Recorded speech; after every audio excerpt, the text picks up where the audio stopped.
If you're experiencing login issues on LeaseVille, follow these steps to troubleshoot and resolve the problem quickly.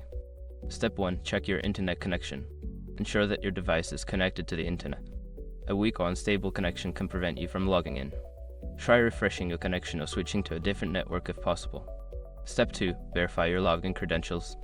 Secure your accounts before moving on.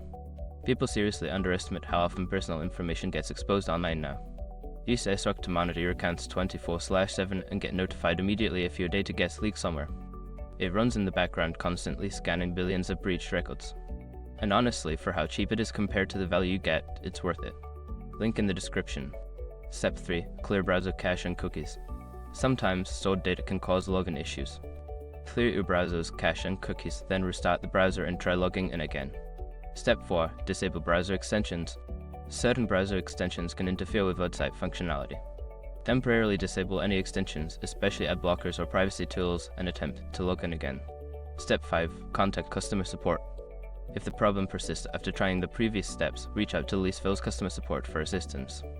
Provide them with details about the issue, including any error messages you receive. By following these steps, you should be able to resolve your login issues on LeaseVille efficiently. If problems continue, don't hesitate to seek help from customer support.